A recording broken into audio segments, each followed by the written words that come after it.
Mi nombre es Edward, como ya me conocen aquí, y yo les estaré hablando sobre el primer tema, que son las fases de la fotosíntesis. La primaria, o también conocida como lumínica, y la secundaria, conocida también como la independiente de la luz. Pero como tal, tenemos que saber, para partir de las fases de la fotosíntesis, qué es la fotosíntesis como tal.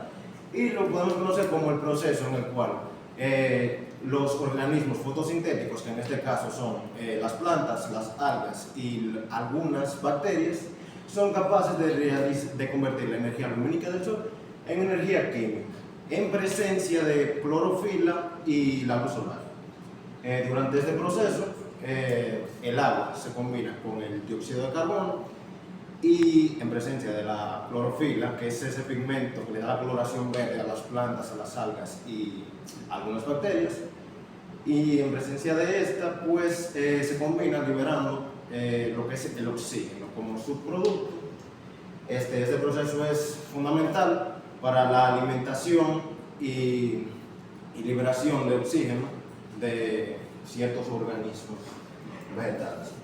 Entonces tenemos que tener en consideración también cuáles componentes son los que permiten realizar la fotosíntesis, que son la luz solar, la clorofila, como ya había mencionado, el agua, que el agua se encarga de proporcionar tanto electrones como protones, liberando el oxígeno, el dióxido de carbono, que se fija como una fuente de carbono potente en el círculo de Calvin, las tilacoides, que son estructuras membranosas, las cuales tienen funciones ayudan a almacenar lo que es el ATP, que adenosín trisulfato, y también NADH, que es otra coenzima. Está el estroma, que tiene incidencia también con lo que es el ATP y el NADH. El ATP, que como ya sabemos proporciona energía.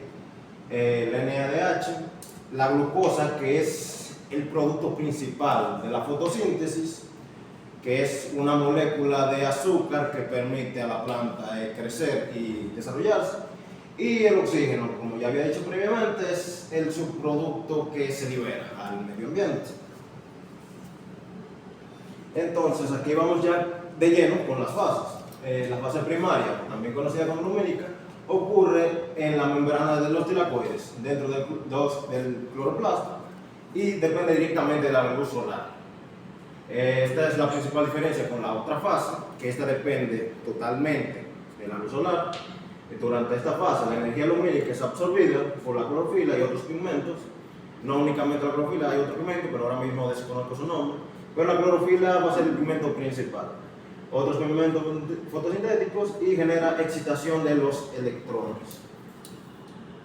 Entonces, como tal, en esta fase, los procesos fundamentales o procesos claves son la fotólisis del agua, que se divide el oxígeno, los electrones y los protones.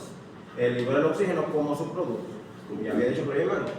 La formación de ATP y NADH, que ya había mencionado. La energía de los electrones excitados se utiliza para producir esto, tanto ATP como NADH, y mediante el sistema de transporte de electrones.